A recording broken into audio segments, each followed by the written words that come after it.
Thank you all for joining us today. My name is Vinny Schiraldi, Senior Research Scientist at the Columbia School of Social Work and Senior Fellow at the Columbia Justice Lab. I'd like to welcome you to today's forum on behalf of the Lab, Vital City, Campaign Zero, the CUNY Institute for State and Local Governance, the Columbia School of Social Work, and the Columbia Law School. Before we go any further, I'd like to observe a moment of silence on behalf of the 16 incarcerated people who have died in custody or shortly after being released, and several correctional officers who have died this year.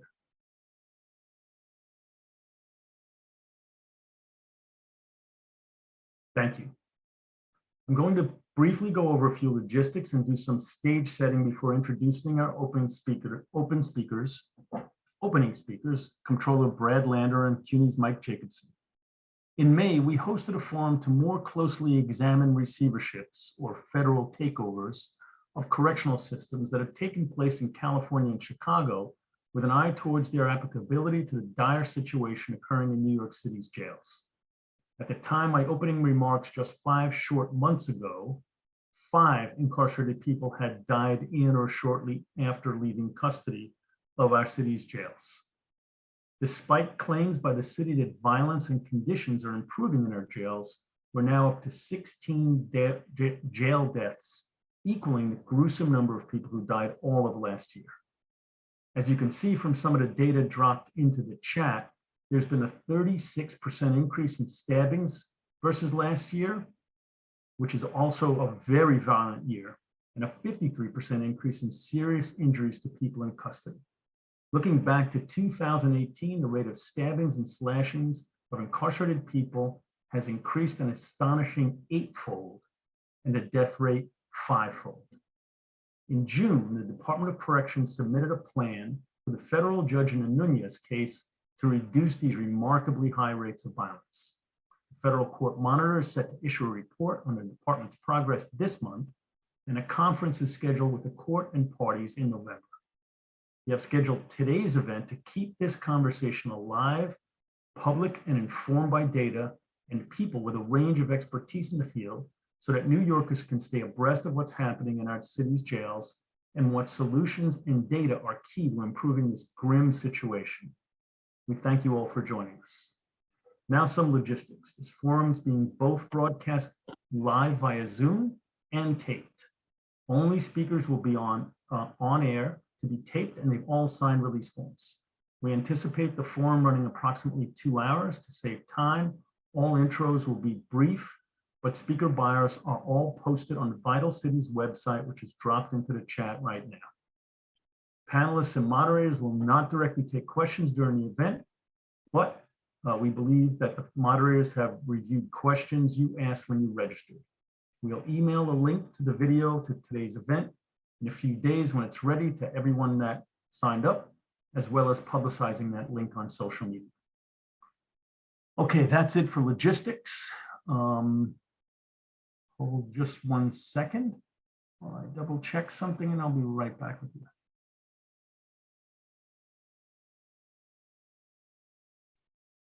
Okay, someone needs to send, unless he's on. I'm here. Okay, great. I'm going to introduce you, and I'm going to get out of the way. So this is Comptroller Brad Lander, elected just under a year ago as our city's budget watchdog and chief accountability officer. His background in community organizing and urban planning informs his efforts to make government work better for all New Yorkers. First elected to the city council in 2009, he co-founded the council's Progressive Caucus and has a strong track record of partnering with community advocates to win transformative change for a more just and equitable city. Throughout his work, Mr. Lander has taken an innovative, data-driven, and collaborative approach to tackling some of the city's biggest challenges, as is reflected by his recent visit to Rikers Island to see conditions there for himself, and his creating a DOC data dashboard so all New Yorkers could examine key outcomes in our city's jails. I'm also going to introduce Mike Jacobson, who will speak right after Comptroller Lander. Mike is the director of the CUNY Institute for State and Local Governance and sociology professor at the CUNY Graduate Center. He was formerly commissioner of both the city's Department of Correction and Probation and was president of the Vera Institute of Justice. He literally wrote the book on downsizing prisons called, appropriately enough, Downsizing Prisons. Mike will put today's crisis in city jails into historical context. Now we'll turn it over to Comptroller Lander. Thank you very much, Vinny, for that introduction, and thanks to all of the sponsors for bringing us together today to discuss this topic, which is so urgent, but still so often outside of people's field of vision. In addition to so many great sponsors and many other wise folks I see on the Zoom, I do also feel like we're being joined in spirit today by our dear friend and mentor, Herb Sturz, who left us last year after decades of working to close Rikers, a reminder of how simultaneously intractable and urgent this problem is. We miss you, Herb. While our city faces many challenges at the moment, and indeed quite a few that can accurately be called crises, perhaps none test the limits of government bureaucracy or reflects the short-sightedness of traditional policy responses more than what's happening in New York City's jails. When I assumed office in January, the Comptroller's office had just released our annual report showing that the yearly cost to detain a single person in custody was now well over $500,000. And yet conditions in the jails had deteriorated so badly that a state of emergency had been declared in response to excessive staff absenteeism and spiking violence that had developed during the pandemic. A nightmare that has been developing over decades was exacerbated through the pandemic into a full-scale emergency. It was a top priority for me to understand exactly what was happening on Rikers and what could be done to address it. Commissioner Molina was the very first agency head that I met with as controller, and to him and his team's credit, we were able over some months to set up a data sharing agreement that gave the controller's office access to staffing data on a weekly basis. Both because of its public value and because of my own commitment to greater transparency around DOC operations. That data is now available to everyone on the Comptroller's website, where we will continue to update it so long as DOC provides the data to us, along with other key metrics related to the jail population, to safety, and to service provision. What did we learn? While sick leave usage by staff fell for the first half of this year, the share of uniformed staff out each day remains double pre-pandemic levels and well above that for other uniformed agencies, and it has remained unchanged for the last 3 months. We're actually adding 1 month's data today. The last monthly data, which we'll be releasing shortly, shows no change in either the share of officers out sick or on restricted duty. During the month of September, 12% of officers were out sick per day on average, and 8% out on medically restricted duty. Since January, uniformed staff have logged nearly 2 million hours of sick leave, more than double the total hours during the same period of 2019, when headcount was around 30% higher. Meanwhile, even with a remarkably high officer to detainee ratio relative to other correctional systems, high rates of violence persist. Year to date, slashings and stabbings are up 34% compared to last year and up 354% compared to the same period in 2019, when there were 2,000 more people in custody. As Vinny mentioned, a total of 16 people in custody have already died this year, the same number as lost last year.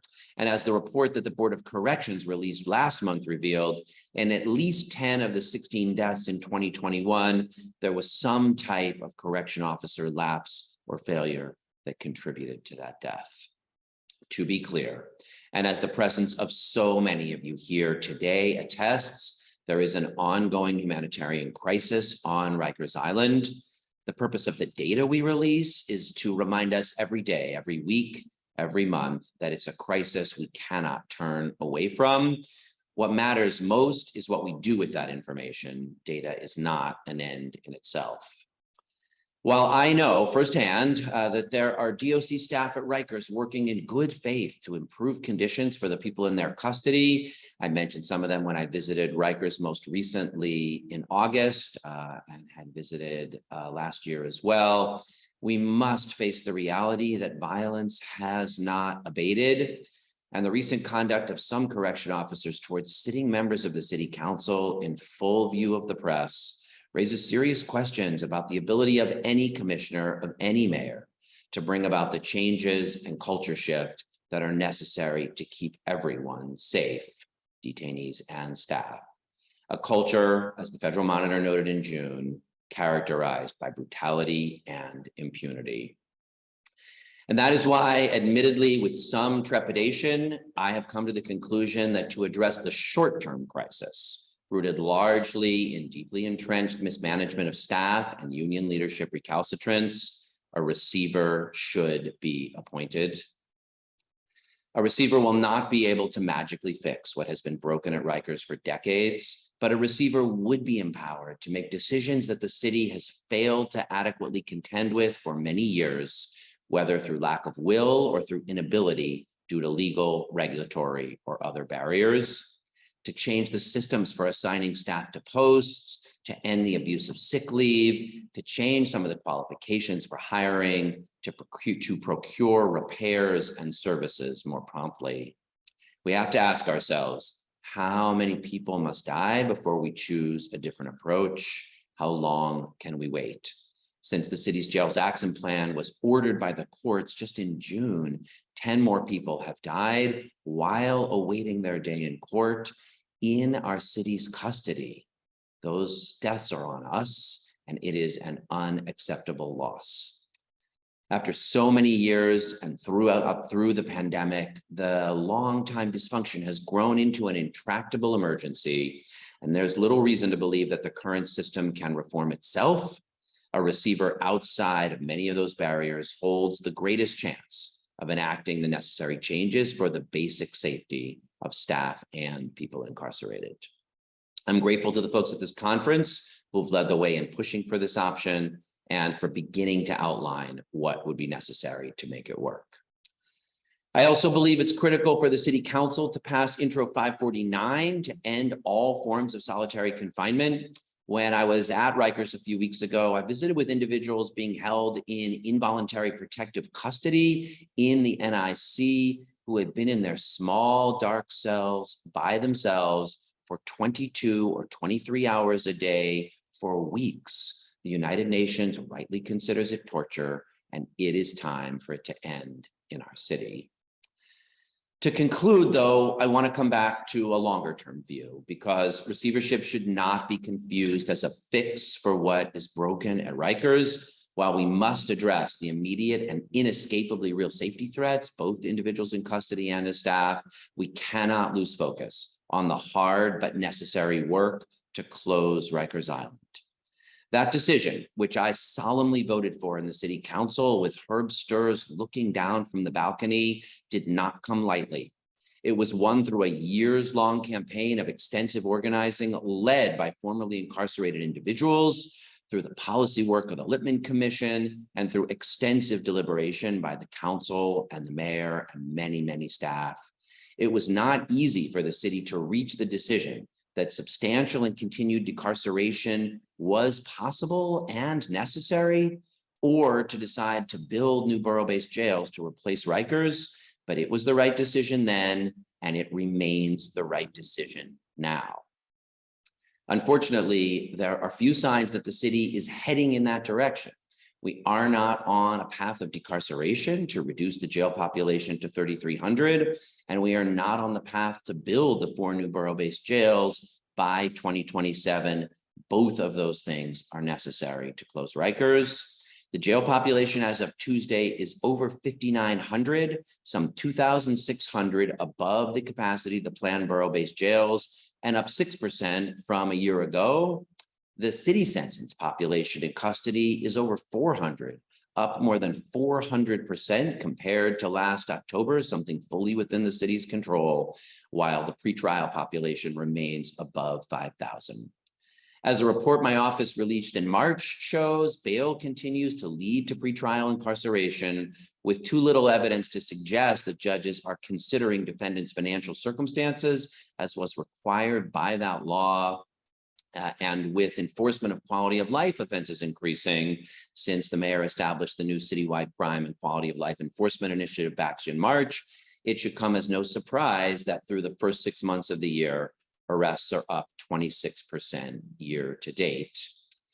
Meanwhile, after decades of insufficient investment in harm reduction and behavioral care, Rikers Island remains the largest de facto mental health care facility in our city.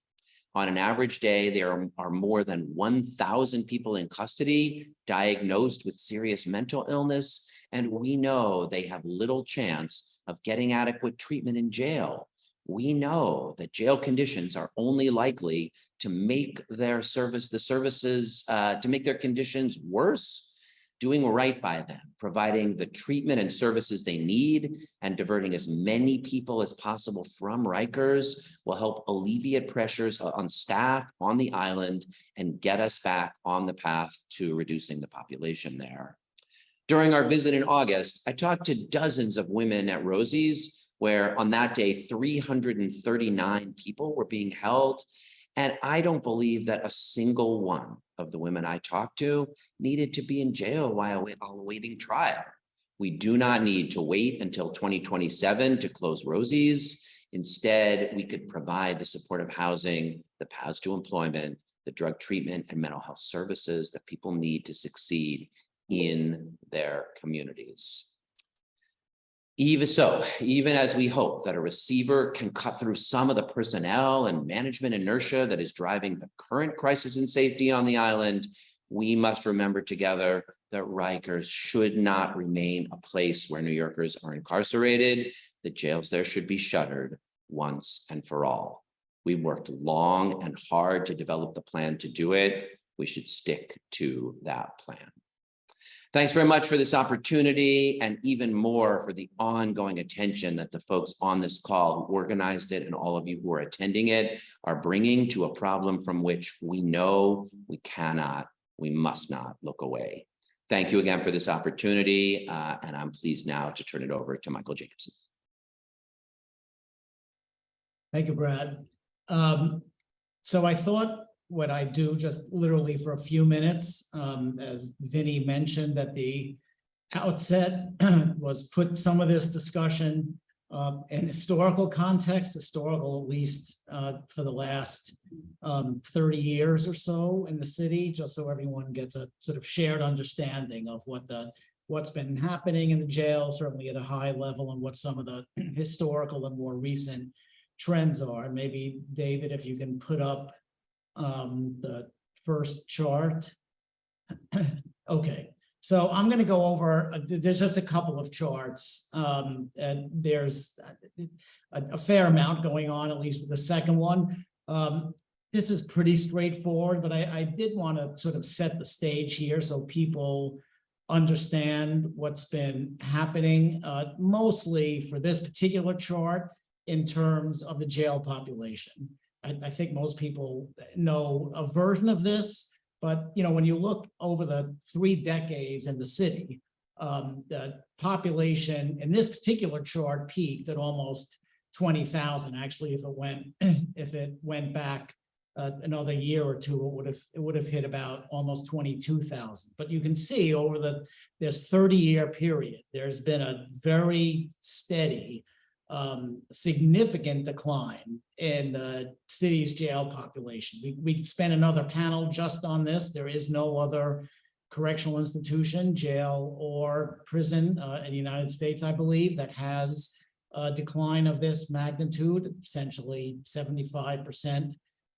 It's a quarter of the size that it used to be. The one thing of note, as Brad was just referring to, is that there has been a year-to-year increase in the population, which is the first time in decades there's been an increase like that. It's a problem for a host of reasons that I'm sure we'll get into, not the least of which is closing Rikers. But I think it's important to see that this discussion is happening in the context of a massively shrinking system. And the good news here is the system has been shrinking over decades. At the same time, crime in New York City, absent the recent sort of public rhetoric about crime has violent crime, murders, property crime has shrunk massively from the beginning of this chart. So crime is down, jail population is down.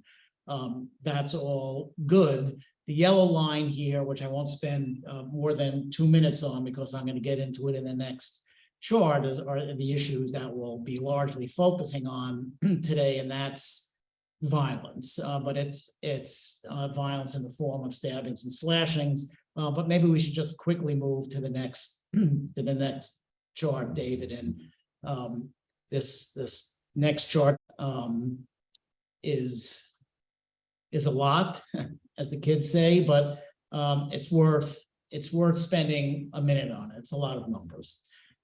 Okay, so the first column that you see is just a total number of stabbing and slashing incidents. The reason we use stabbings and slashings, there's other measures of violence or self-harm. There's obviously deaths, suicides, use of force. Stabbings and slashings between incarcerated people is used pretty frequently because it's a bellwether, sort of like robbery is for general crime. As stabbings and slashings go, you can be pretty sure the rest of jail conditions are also going to go, whether it's violence or conditions generally. So stabbing and slashing is a good indicator for that. There are two important columns on this page. The one that we'll spend a fair amount of time on is the second column, the stabbings and slashings per 1,000. It makes sense to use a rate as opposed to the absolute numbers that you see in the first column, because with the population going down, it's a little misleading just to use absolute numbers. Maybe David, you could go up a little just so we could, that's fine.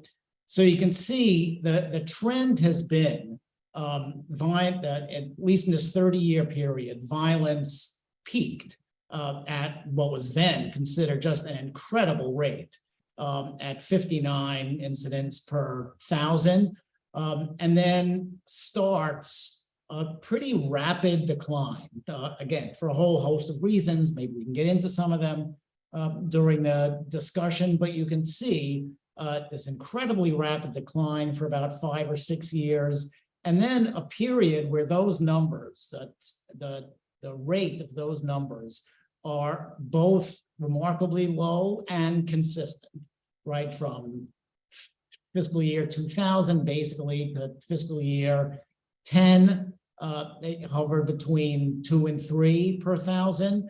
And then it starts, again, a steady rise, larger and larger over that last 10-year period. And again, as both Brad and Vinny alluded to, an incredibly rapid rise from fiscal 18 or 19. And the fact that it's a little less than doubled in the last year, but the fact that it's 88 incidents per 1,000, especially for someone I became the commissioner in fiscal 95. You know, I think for a lot of us who have done this, we never thought we'd see those numbers ever again. You know, it's sort of the equivalent of seeing early 90s crime in New York City, which we don't remotely see. It was that number, whether it was the 49, certainly the 88, was and continues in some ways to be unthinkable. And the confounding factor here, and this is the last thing I'll concentrate on because it's important, is this last column, right? The last column is the total staff to incarcerated person ratio. And you can see for decades, it hovered at 0.7 to 0.9 or 1. And that, I should say, that ratio, that's total staff, uniform and civilian, that is an incredibly high ratio when you compare facilities, whether they're jail or prison in the United States. So even at that ratio, it's a very richly staffed system. But you can see what happens remarkably in some ways. At the same time, the violence has increased substantially in the last 8 or 9 years, is that ratio continues to increase. to the point where in fiscal 20 and 21, there was a ratio of essentially 2 staff to every incarcerated person. It's gone down a little to 1.6. That is the sign of an incredibly richly staffed system. There is at 2 to 1. I don't believe there's any correctional system on the planet that has that sort of resource, that kind of ratio of staff to people who are incarcerated. So it makes it all the more puzzling, complicated, that at the same time, you see the population going steadily down, the incarcerated staff, the incarcerated person to staff ratio hugely increasing. It's hard to square that circle of why the amount of violence is increasing so much, and gets back to, as I think Brad was mentioning, some really basic issues of management.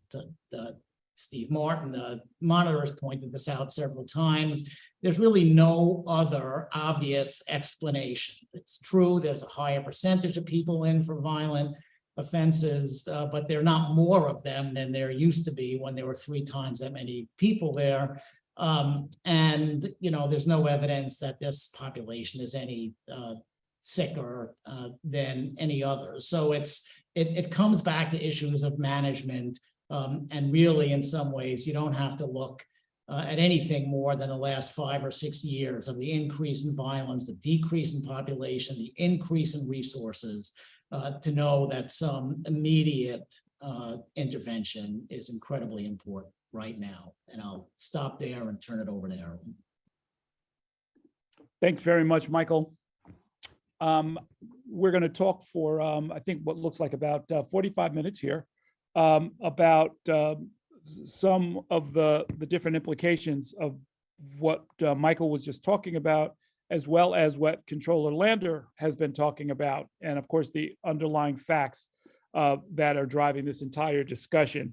I know there are a lot of insiders watching this, but there are some people who are coming to this new, especially those who are going to watch it after the fact on Zoom. So I'll give some brief introductions of each of our panelists. I have a couple of questions for Michael, and then we'll broaden it out into a discussion.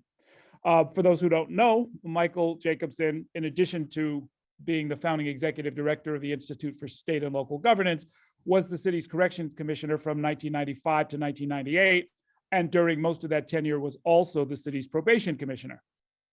Bob Lynn is with us, another former commissioner. He was the commissioner of the New York City Office of Labor Relations in 2014, at a time when there were over 380,000 city employees without settled labor agreements. Bob Lynn settled all of those contracts, including with the correction officers, and I'm sure that'll be part of our discussion as well. Serena Townsend is a partner at a criminal defense firm, Townsend, Mottola, Uris and Uris. She's also a consultant for Campaign Zero, which aims at decreasing police violence and increasing police accountability. She was the deputy commissioner of the Intelligence, Investigation and Trials Division at the Department of Correction and oversaw thousands of investigations into allegations of staff misconduct. Darren Mack is with us. He's an activist, an advocate, and an organizer. He's the co-director of the Freedom Agenda, a member-led organization dedicated to organizing people in communities directly impacted by incarceration. I want to welcome all of them and thank them for participating in this. I had a couple of questions, Michael. Why did the slashings decline in the late 90s into the early 2010s? What's your theory about why that happened? Yeah, I mean, it's a good question, when I became commissioner at that point, the mayor essentially gave me my marching orders, which was get violence down or you're fired. I mean, a very sort of simple, fair enough charge. So, I mean, one is we just, focused literally all our energies on it. And we spent a lot of time both thinking and in fact implementing a variety of measures, both more sort of traditional security measures and thinking through how to house people and where they should be housed, But in some ways, what we came to was that, the safest jail or facility is one that has the most programs, right? Because if you give people something meaningful to do, whether it's vocational programs or counseling or work programs or academic education or a farm program, drug treatment, we made a huge effort, which was fairly successful, to bring an incredible amount of programming to the city jails. That if you go back and look at the mayor's management report for those years, you'll start to see that. So we turned entire jails into drug treatment facilities. And the import of that, the way we did it was because doing that is actually cheaper than hiring more security staff. And in fact, you need less security staff because the more you have environments like that, the less violent they are. So, it's hard to say, which of those things was the most, or was this 10% responsible versus, different kinds of housing classification decisions.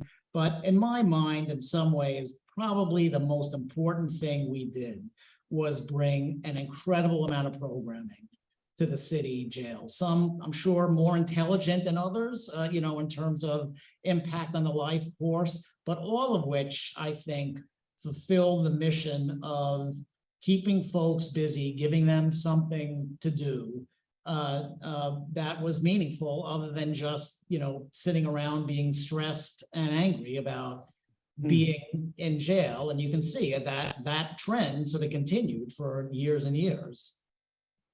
And then I guess the second chart that you talked about, I mean, we know correlation is not causation, might even just be coincidence, but what do you make of that simultaneous rise in the violence in the jails and the staff ratio?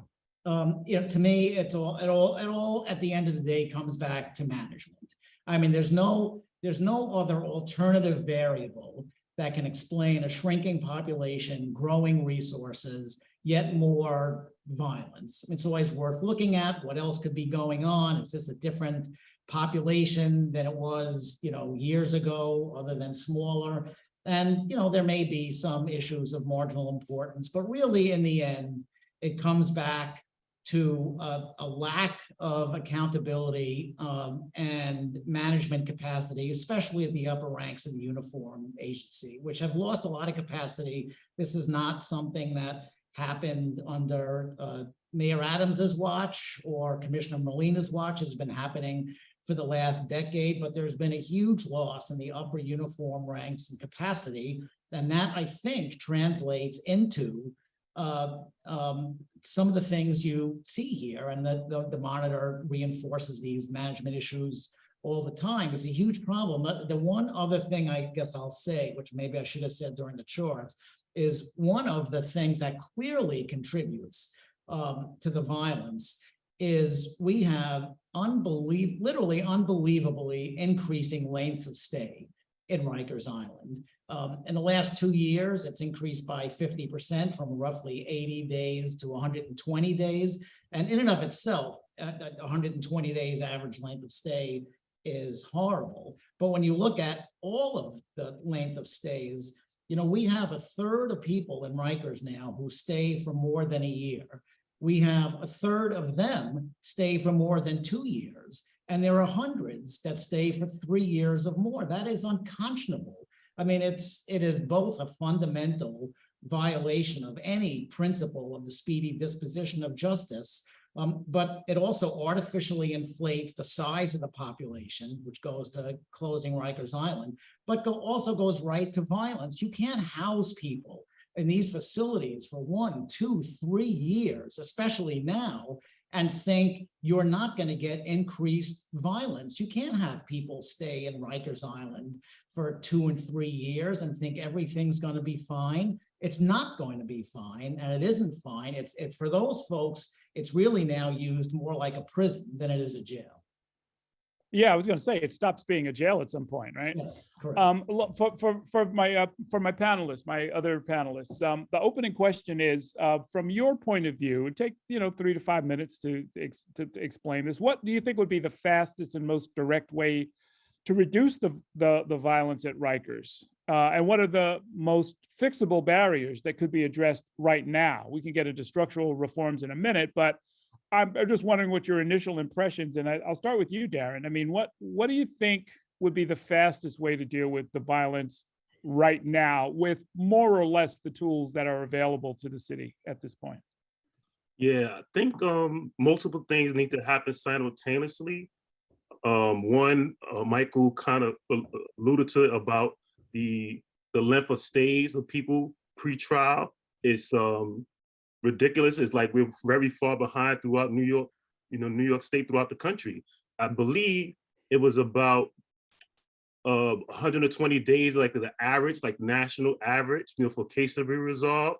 But one of the things that the Center for Court Innovation in Brooklyn, they had a pilot project to expedite felony cases. And that pilot project, they saw an 11% increase of resolving cases within 6 months.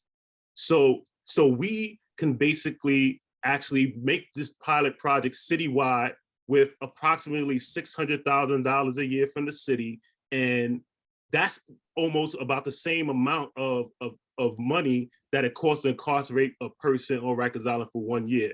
So I think like tackling, because the dysfunction on Rikers Island is directly connected to the dysfunction of our court system. And I think that's one thing that could be done to address, the immediate crisis. Mm-hmm. And Serena, from your point of view, what do you think? Thank you.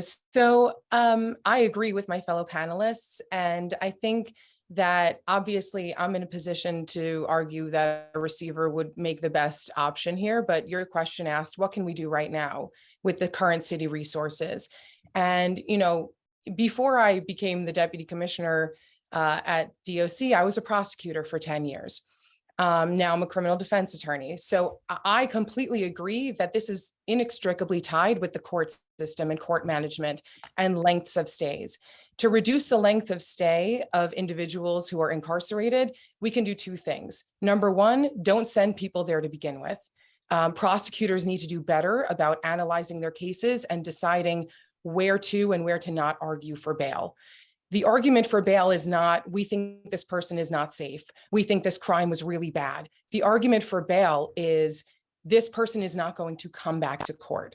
Well, we know from what we've seen and the data that DOC is not producing people to court for their court dates anyway, which is the entire purpose of Rikers Island, to bring people to court. For years, they were at 96, 97, 98% court production, missing very few court dates.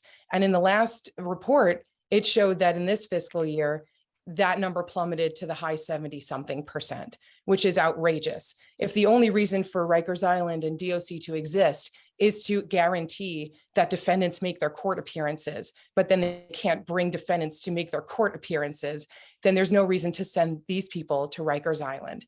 So don't send them there to begin with, decarcerate, and the court system needs to come up with a better way to expedite cases and hear these cases in a more efficient manner. Okay. What do you think, Bob? So if I'm at Errol to put it in a broader perspective as a labor guy of my perception here, as lawyers like to say, and I'm one of them, it seems to me it's clear the facts are not in dispute. The independent monitors talked about jails being unstable and unsafe for both the inmates and the staff. That there's incredible absenteeism, as Brad Lander talked about. 30% of the workforce not coming to work or not available to work with inmates on any given time is simply incredible. Dysfunctional management, decades of mismanagement, supervisors who, as the special monitor said, have basically given up. And so people have talked about things like receivership, where you'd slash contract work rules and set aside local and state laws as the answer. And that's the question for everybody, is that the right way to go? And I think it is worthwhile just doing a quick analysis of the NYPD, because the NYPD has the same work rules with unlimited sick that people talk about, the same civil service rules that say that hiring can't be from the outside, it's got to be in the ranks. The same discipline with civil service rules of how you do it, which is very difficult to implement. But the results are so different. It's incredible. You look at public perception, where the city has some of the lowest crime rates or the major lowest crime rates of big cities in the nation, while Rikers is out of control. That the city NYPD are basically highly respected. There are movies about them, there are television series, and yet Rikers is sort of a glum approach to the workers and to what's going on there. The worker availability of 3% sick in police and 12% sick is incredible. And then you have on top of that, you have people on limited duty and on long-term sick and restrictions based on seniority that stop people from being with the workers. You have very strong management at the NYPD. While the fiscal monitor says that the management at the corrections either don't have the aptitude or simply not the willingness to supervise.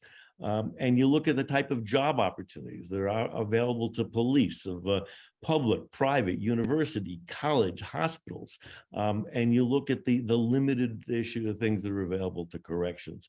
And then not to mention data, where you have New York City NYPD has CompStat, which is the toast of the nation in terms of how you look at policing. And the monitor says that the data is in disarray. So you have very similar provisions, very similar statutory regulation, and completely different results. So what do you do about all this? And that's, if I could just take another minute, as a labor person, my view is you need to do something very different, because you're going to have to harness the workforce to working with you. And I worry that simply getting rid of statutes, getting rid of contracts, is going to really turn a very negative impact on the workforce. And what do you do? Is there a middle ground, or at least there a middle ground of what is the receiver going to do?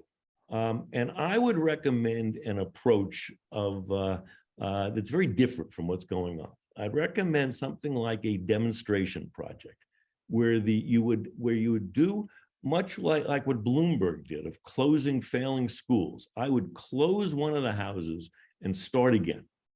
And since Rikers has to be open for the next number of years, I would start again, and I would have an interdisciplinary team work with that group that would include perhaps certainly corrections, but maybe NYPD, certainly Office of Labor Relations. They've got to be centrally involved in these discussions. OMB, and I would have a data and analytics advisor to the group, which is how you collect data and what you do with it. Because a lot of times you can collect data and the question is what you do with the data. And so I'd close a house, I'd create a labor management committee at that house with workers, and I take groups of workers who are committed to making change. And I would have joint analysis, much like is done, and there's a Kaiser model in health, where I would analyze violence, injuries, absenteeism, overtime. And I would do that on a weekly basis, and I would have the committee look at it, and I'd have them figure out how to make adjustments and what to do. And the last thing I would think about is there probably should be economic rewards for better results. And that if the data shows that things are improving, there should be rewards from that. And all in all, if this works, I then replicate it. But I would take a labor management approach and try and turn things around. Thanks. It's interesting, Bob, that it sounds roughly analogous. It's an ugly analogy, but it just reminds me of at least the early discussions about what charter schools were supposed to do, right? Where it was a way to sort of isolate some experimental space in which to try and develop some techniques. And of course, the data analytics. Well, you bridged us perfectly into the next area I wanted to get into. And Michael, what Bob is talking about is a cultural change, among other things. And I know there's been some reporting on how really even on the front end, when it's time to, sort of take a civil service test, get into an academy and make your way into a job, cops and corrections officers start out more or less the same, but then they start to diverge very, very quickly. And it then, I think Bob makes a good point, takes us into a very different culture, one of which at least you suggested, Michael, is in need of at least an overhaul and maybe a thoroughgoing change. How do we make that happen? Yeah, I mean, it's a good question, and I'll answer it in the context of, this, what I think of certainly a lot, but I'll speak for myself. What I'm talking about now has to happen whether you have a receiver or not. I mean, I happen to think a receiver would have a leg up in some of these issues. But as Bob said, this is not a magic answer. It's not like all of a sudden you get a receiver and everything is fabulous, right? So there are essentially three things, more than that, obviously, but three things that have to happen at Rikers. One is you have to immediately get control of what we've been talking about. These issues of violence, incarcerated people, death. I mean, that's an immediate issue, and it needs an immediate solution, as does controlling the population, right? Related to violence, but also related to closing Rikers. You can't close Rikers if the population continues to grow. Those two things have to happen. And what has to happen on top of that, that Bob started to talk about, and you've asked about, Errol, is that you need, in my opinion, a complete organizational and culture change for that agency. And you certainly can't move into these new facilities in 2027 when they'll be online. You can't come in with the same workforce, with the same mindset, with the same policies and practices that you have now. That just has to change. We all envision a system that's based on notions of human dignity and human rights and providing a safe and secure environment, both for incarcerated people and people that work there, right? Something has to change. And that is a very big long-term issue. I mean, Bob sort of referenced it. I'd kind of broaden it. And to me, it's more than a pilot project. I mean, that is axiomatic. It's a categorical imperative. You just have to do it. And it has to involve not only all the agencies and government that Bob was talking about, but the community as well, and people and formerly incarcerated. This is a big re-envisioning of what does a jail do? What should it do? Who should be in there? I think in a lot of our opinion, the smallest number possible. And for the people who are there, what should a jail look like? And it really, in the end, should run on a notion of human dignity and minimal use of force and violence. But to do that, that's easy to say. And whether you're a receiver or a commissioner, very hard to do. But that is a process, a long, sort of exhausting process. I did a version of it in probation, but as probation, right? It's not correction. That has to begin right now. And it will take a certain number of years, but it's just crucial that we do that. And that to me, in some ways, is the greatest challenge that the city faces. It's not like the other challenges of violence or getting the population down are easy. They're obviously incredibly difficult. But reimagining what jail should do, what a workforce should look like, what the workers should think is what motivates them. It's not impossible. There's best practice all over the world about institutions that run like this. And we have to get Rikers there, but that has to start right now. Darren, you and I are in the same business of trying to make sure a lot of these concepts translate into a conversation that community members can both understand and participate in and help steer, as Michael was just suggesting. But that's very, very difficult at this point. I mean, at this point in this political atmosphere, it's going to be a real challenge to try and talk to people about, it's the first hurdle is just getting people to understand the difference between jail and prison, right? I mean, all kinds of deep concepts of right and wrong and fairness and justice all get wrapped up in this. And then you sort of slap race on top of that and, run it through a political cycle when people are trying to get elected. And it becomes very, very hard, I imagine, for you to do your job and have that conversation. Yeah. I think, during the beginning of the campaign to close Rikers in 2016, We have conversations with people like, what do you, oh, you close Rikers, what are you gonna do? So, we educated, informed people about, the plan, the borough-based plan, and people got it and understood. And I think coming from directly impacted people, such as myself, I spent over a year on Rikers Island when the population was over 20,000 people detained there. And now, people are hearing the voices of survivors of Rikers, their family members, and our allies are coming together. Allies coming together, we actually change the hearts and minds of New Yorkers to understand that Rikers can't be fixed, it can't be reformed.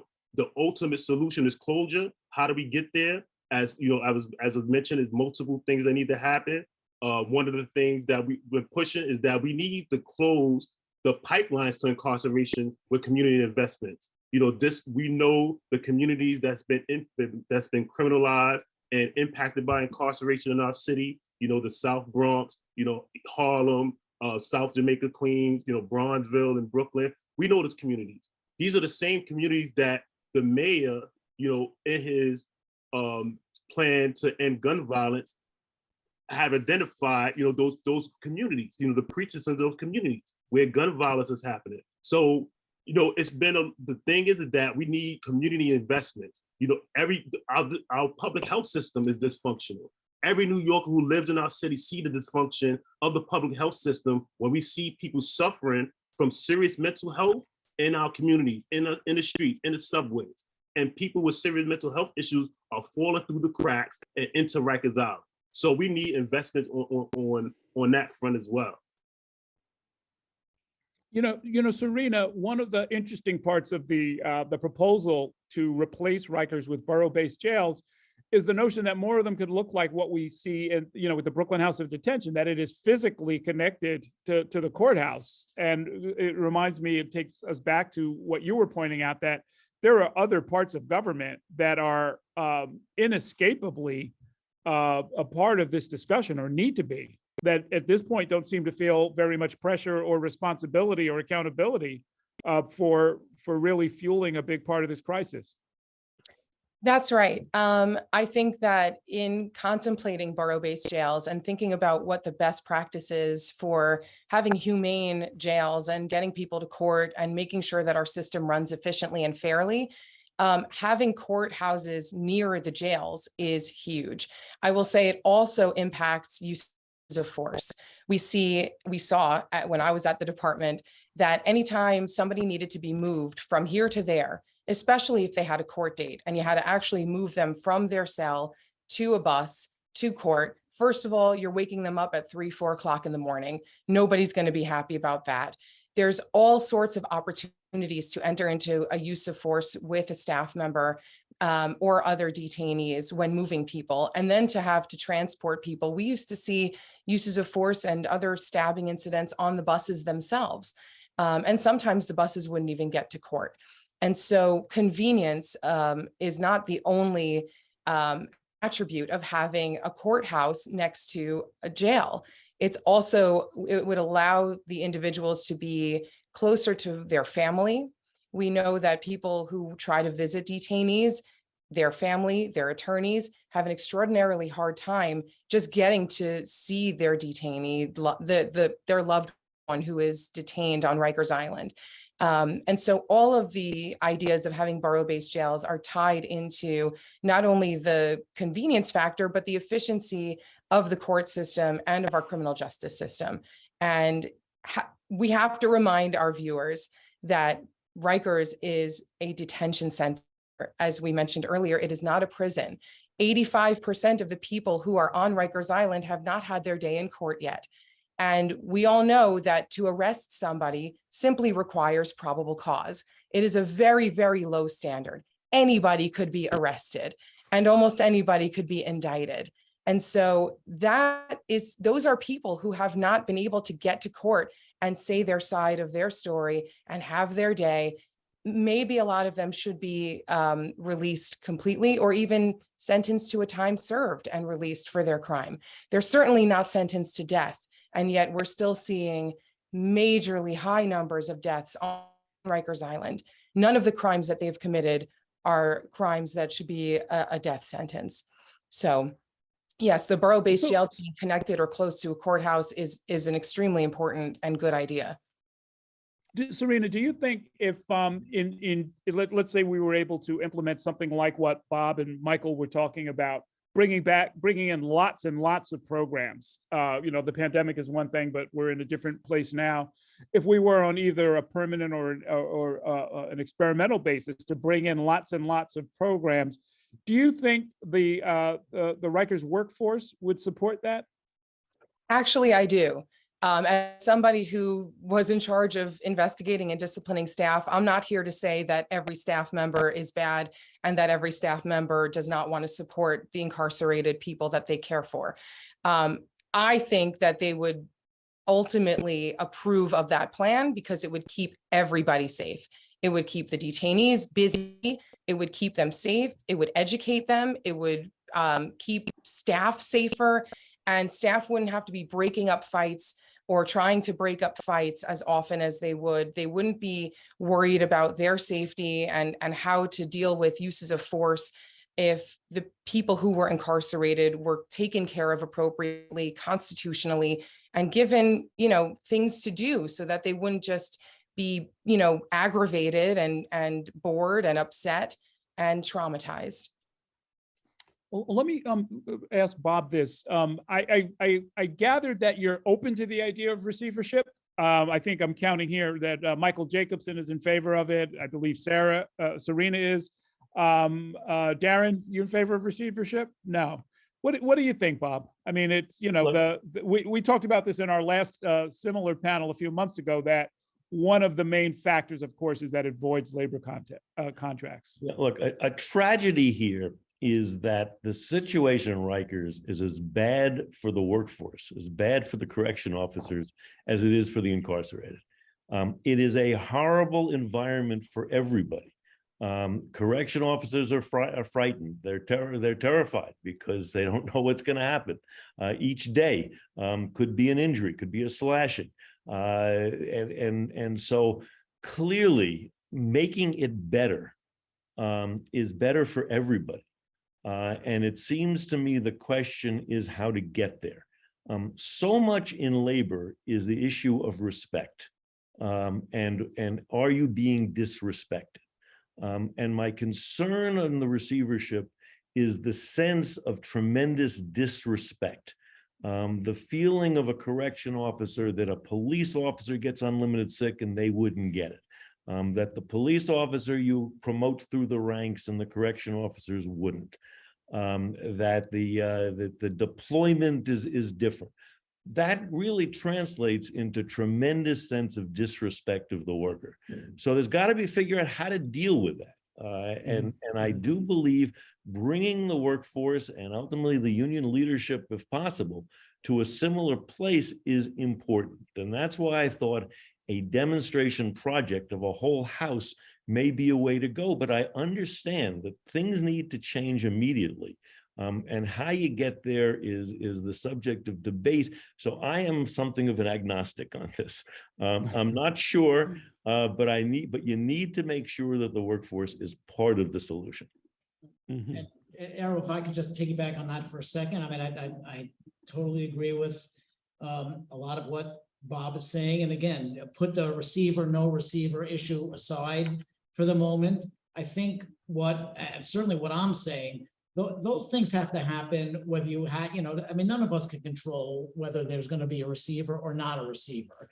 But the system is going to have to do a lot of the things we're talking about in order for it to get from here to there, whether it's a receiver, whether it's a commissioner or a mayor. And Bob is right. And in a lot of ways, the biggest, I'm not sure it's the only, but the biggest labor issue for correction officers is conditions, right? That's their issue. I mean, I'm sure they have other economic issues they'd like, but their issue is conditions and safety. They want to feel safe, as do people who are incarcerated. And that goes to the question you posed, Errol. I think they'd be totally supportive of more programming because they'll support anything that, I would argue, that makes their lives better, that makes the institution safer, and that'll make it safer for everyone in those institutions. So I don't see any conflict there. But the city needs a plan to do these things. And you know, the issue of receivers, the complicated one, it's not a magic bullet. But the issue is you have to have a plan, a concrete plan that you can operationalize. And the last thing I'll say for a second is, you know, this issue of length of stay is so, it sounds like an inside baseball mundane thing, how long people stay at Rikers. It drives everything, right? It is just that you can't keep people pre-trial this long in any facility, much less this facility. But there's no one boss of that system, right? So you need a mayor, you need a governor, you need someone to really be the moral voice of authority and legitimacy to essentially say to everyone involved, the courts, prosecutors, defense attorneys, there's no angels here, right? We have a local legal culture that tolerates and rewards delay. So I don't want to make it seem like this is an easy issue. It's a very difficult issue, but really there's no more important issue. And in terms of the size of the jail, impacts of the jail, it's a much bigger issue than the issue of bail reform. I get bail reform's its own, you know, thing, and there's a lot of discussion around it. But in terms of what is impacting the size of the jail population and what's the path to getting it down, it's through length of stay. Yeah, yeah, just wanted to clarify, like, you know, for myself and Freedom Agenda, we don't oppose or support, you know, receivership. Our position is that, you know, no matter what the judge decides, the most important thing now is to reduce the suffering and to save people's lives. Yeah, and well, Darren, what do you think changed in the years between, you know, the old days when there was over 20,000 people in Rikers and where things are now? What is your sense of that? Yeah, I think, like Michael in the slide, how he showed like the population had dropped significantly. The population has dropped significantly across the country in jails and prisons. But in New York, you know, very significantly. I was there when it was over 20,000 people. When the campaign to close Rikers Island launched, it was about over 10,000 people there. Today, it's about approximately 5,800. But as this population has decreased, you know, DOC budget basically either rose or remained steady. And for us, you know, we're spending more money on the DOC budget than any other city in our country, and we're getting the worst results. So for us is that we need to actually divest from the system and redistribute those resources into the communities to close the pipelines to incarceration. You know, we have a housing crisis in New York City, affordable housing. We have people who are unhoused, people who have mental health issues. You know, why we don't have not just a summer youth employment program, we should have a summer, winter, spring, fall youth program, you know, for the youth, you know, for jobs. So we need the city budget is, as they say, a moral document, and what you invest in is what you believe in, that has value.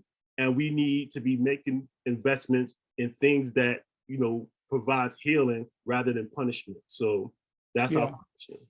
Is it Darren? Is it? I mean, it was easier to make this case back when the lengths of stay were more reasonable, but the underlying truth is still there, which is that these are essentially adjuncts to neighborhoods. In fact, Vital City identified which neighborhoods, right? That ultimately almost everybody comes home, and it only becomes a question of what kind of shape they're going to be in when they finally do come home.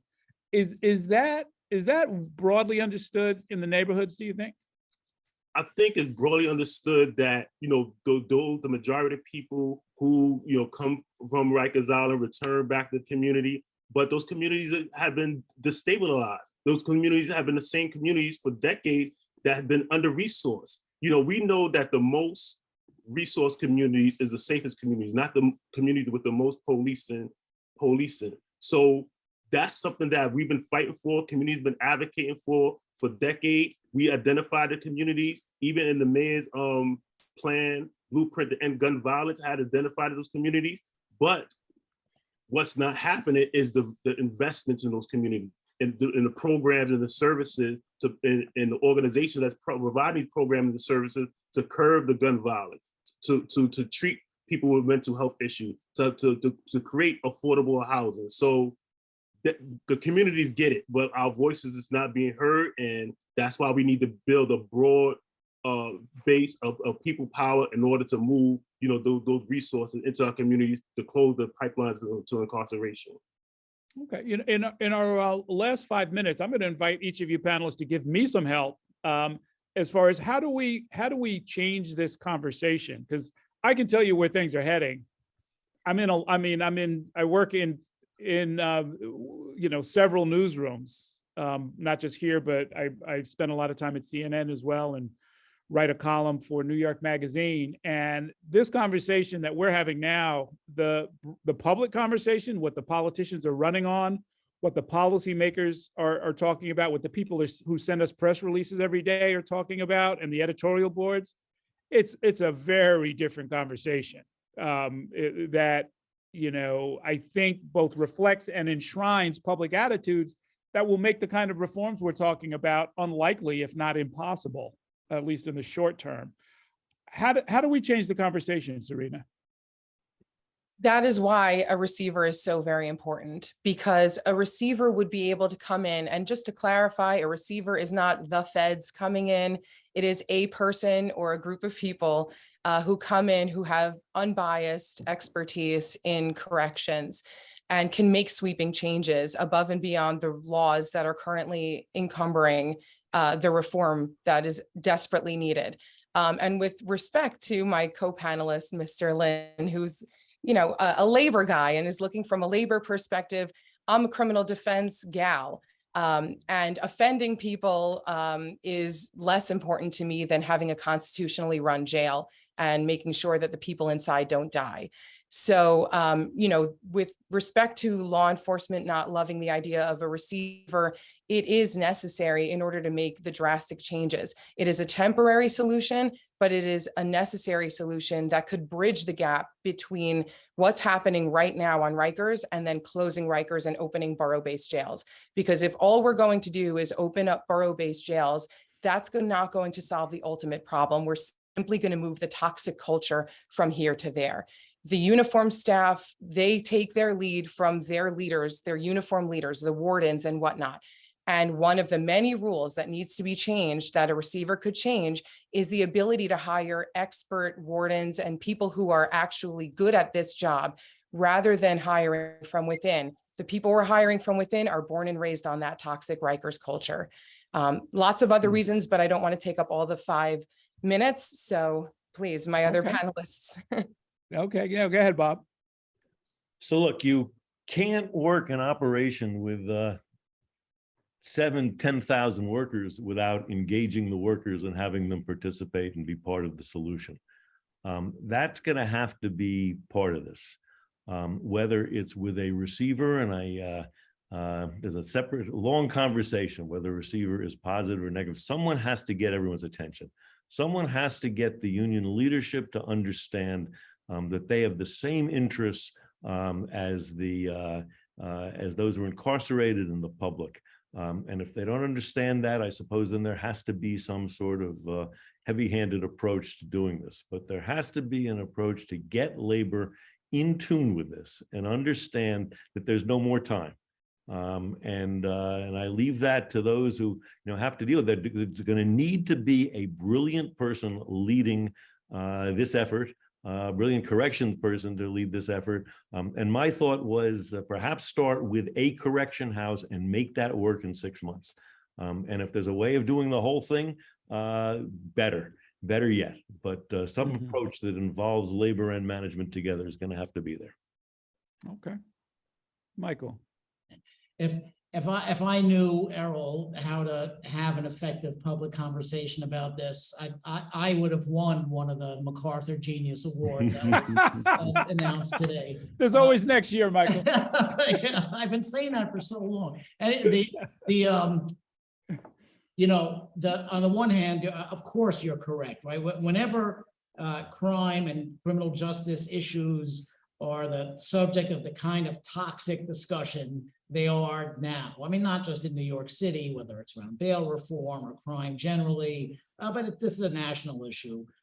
Nothing good ever comes from but it's very powerful, as you say. It's how do you have any kind of real sort of nuanced discussion that involves, whether, as Bob says, the workforce, certainly the community.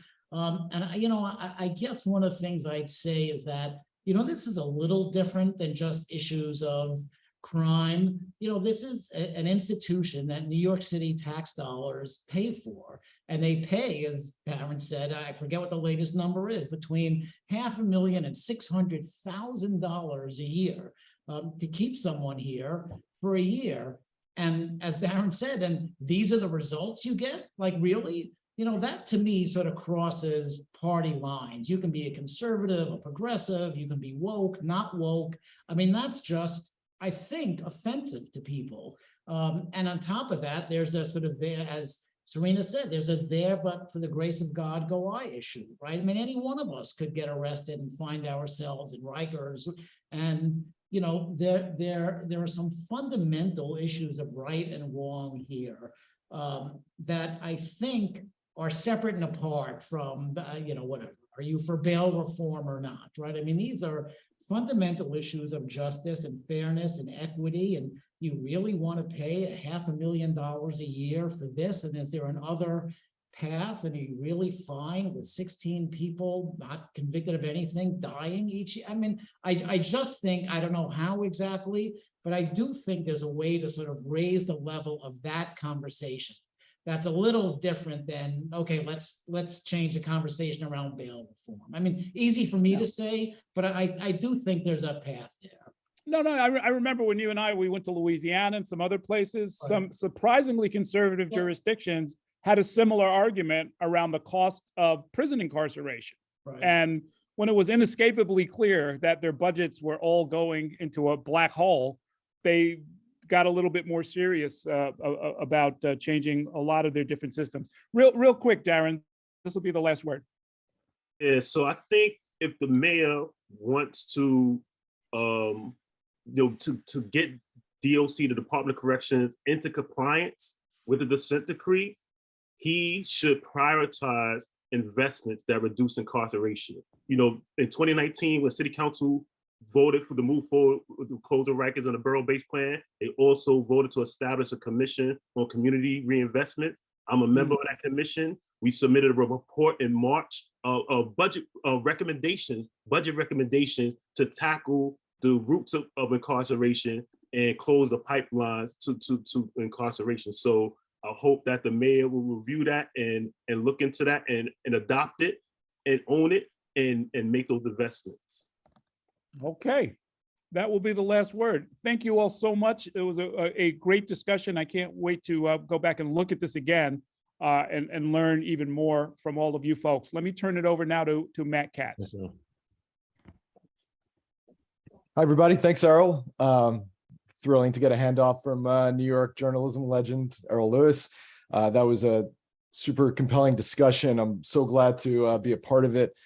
Thanks to Vital City and the Institute for State and Local Governance at CUNY, Campaign Zero, Columbia Justice Lab, all these entities that helped to convene us here today. Our next panel is going to be on data. Tons of data coming out about Rikers, about the correction system, and we are trying to dig a little bit deeper and get a better understanding of how we can use data to actually understand what's happening at Rikers, and for the people in charge to use that data to fix the place in some way or another. I'd like to briefly introduce the panel, and then I'll get a little bit into their bios when we start to talk to them. We're talking to them: Martha King, Freya Richterink, David Rankin, and Gypsy Escobar. And I hope everybody is now popping onto the screen. Great. My first question is, I'd like everybody to take a hack at. We have so much data about Rikers from City Council. The Comptroller was here dropping a whole ton of data at the beginning of this discussion. Federal Monitor, Vital City, Board of Correction. I'd like to ask each of the panelists if there is a need for more data, better data, and If so, what data do we not have now that you would be interested in seeing to get a better sense of what's happening? Let's start with Martha King. Martha oversees the Charles H. Revson Foundation's grant making in urban affairs and education. She's the former executive director of the City Jail Watchdog, the Board of Correction, and she's a former mayoral policy advisor on issues related to criminal justice. Hi, Martha. Hi, Martha. Hi, Matt. Thanks. I guess most briefly, yes and yes. Better data and more data. To start off, I think we have to recognize that the lack of effective information systems inside of the Department of Correction is always going to be a fundamental barrier to changing things there. And part of, bringing that point up to where we are today, where we have an action plan that the department has issued, and we have a monitor and a department that have released 20+ pages of key outcomes, data points that we should be looking at to track progress with the action plan. So there's two things that are, I think, really fundamentally wrong with those 20+ pages. One, they're overly reliant on the department's data, which we know is consistently inaccurate. And then I think the other problem is that we have no data in that action plan that is actually about incentivizing better basic operations. So they're all the violence indicators that we've become accustomed to seeing going in the wrong direction. So I think for me, there's three things that should happen differently right now in terms of looking at the action plan. One, we need to rely less on the Department of Corrections data and more on independent audits, independent investigations coming from the board, coming from the Department of Investigation, coming from the monitoring team themselves. Two, I think we need to hear from people who are in custody themselves. They are really absent from those 20+ pages. There's no plan in place to hear from people who are incarcerated who can give us a very important perspective on basic day-to-day conditions. There's not even an inclusion of their well-documented complaints about conditions. And then I think the last thing that would be really important right now is to increase our visual data. I think it's been very important that the public has seen images of conditions inside Rikers Island or inside the city's jails. And I hope that the board and other independent entities, even the monitor, will continue to release visuals, because we need that information in lieu of other information about whether or not people are going to recreation, whether or not they're being fed and clothed properly, et cetera, et cetera. And you asked me to be brief, so I will stop there. Thank you. Thank you. And I'm going to ask one quick follow-up. You mentioned something at the top that the DOC data is inaccurate. Can you speak to that a little bit? Explain what you mean and why? Sure. I think that lots of examples come to mind. But first, we all need to recognize that the department's data is kept on paper, and it is very hard to aggregate from illegible paperwork. It's very hard to track patterns. So I'll say that to start. But in terms of thinking about examples that we know that have shown that DOC's data is inaccurate.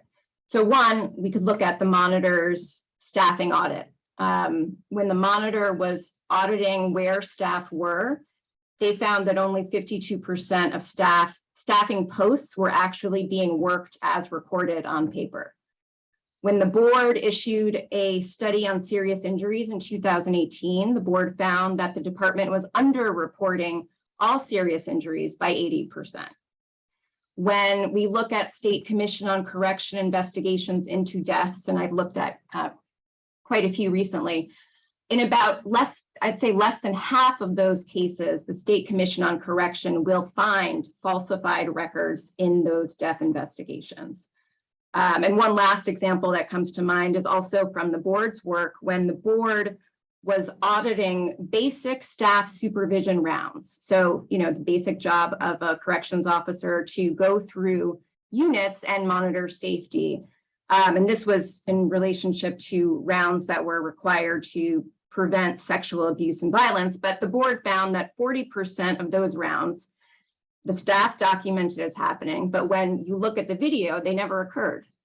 So that's the type of data that we're relying on, and that's the type of data that's in the 20-page key outcomes to monitor the action plan. Thank you, Martha. Freya, I want to go to you. Freya Richterink is the executive director of the policing project at the NYU School of Law, where she partners with police and communities to promote public safety. As a top policy advisor to a former first deputy mayor, she worked on the plan to close Rikers, and she's now a member of the New York City Board of Correction, the watchdog and regulatory agency for the DOC. Freya, let's talk to you about data. You are steeped in this stuff, and you're certainly steeped in this stuff on the BOC.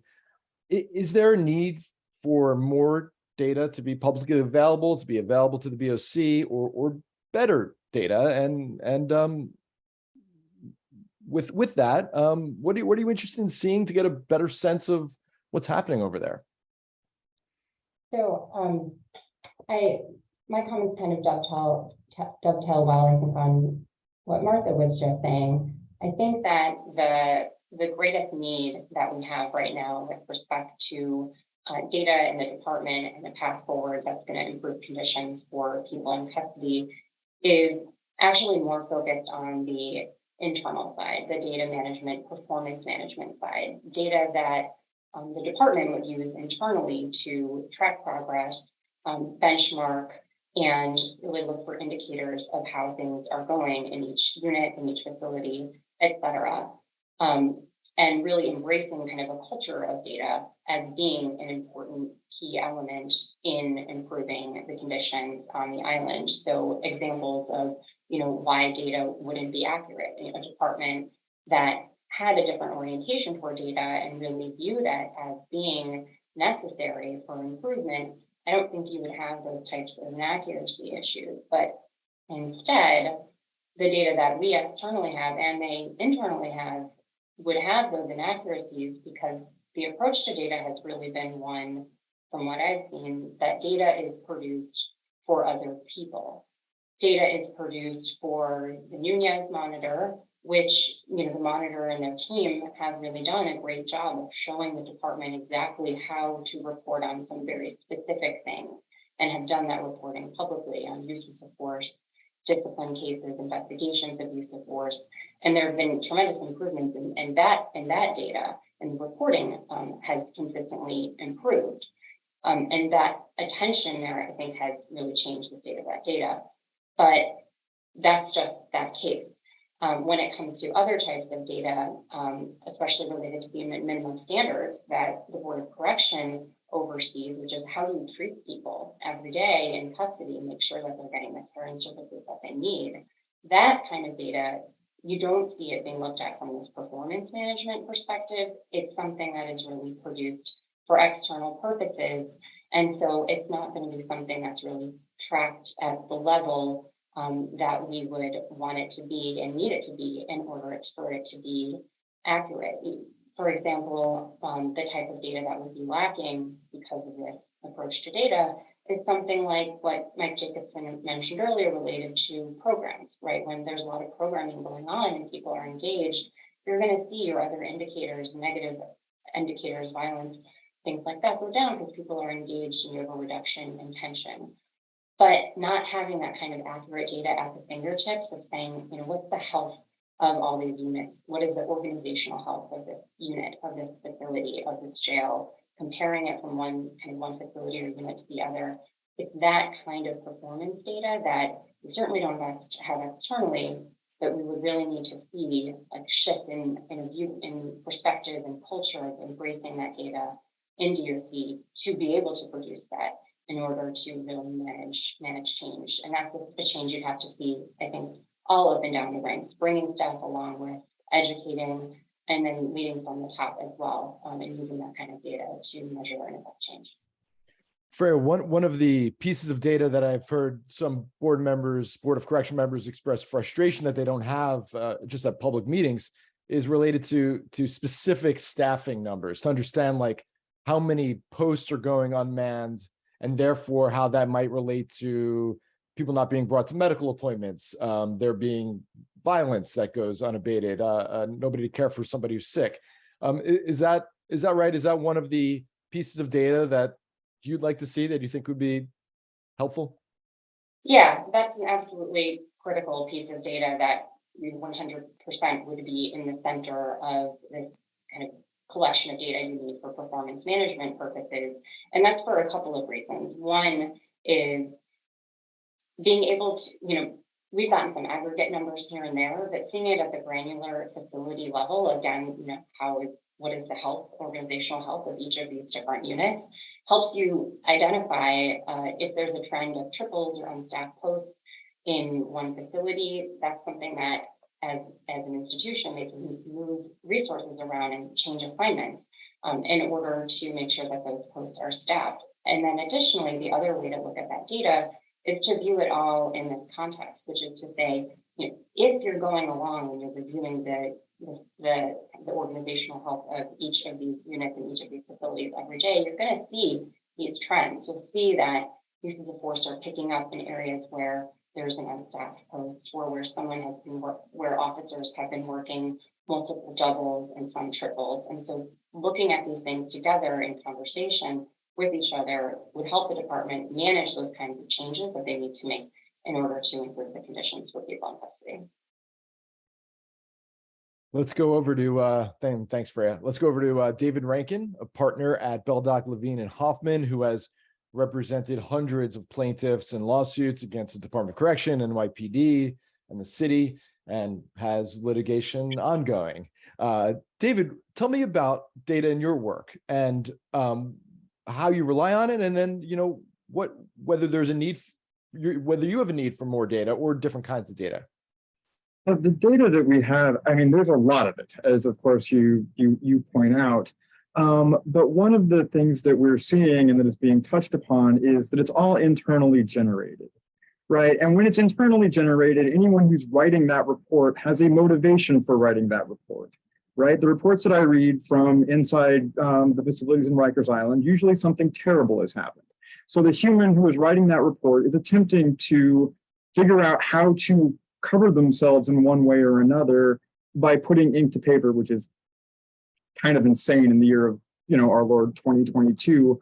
But it's very motivated, right? So the accuracy of the information on an individual report basis, not so good. The data that I would really like to see is the disciplinary data.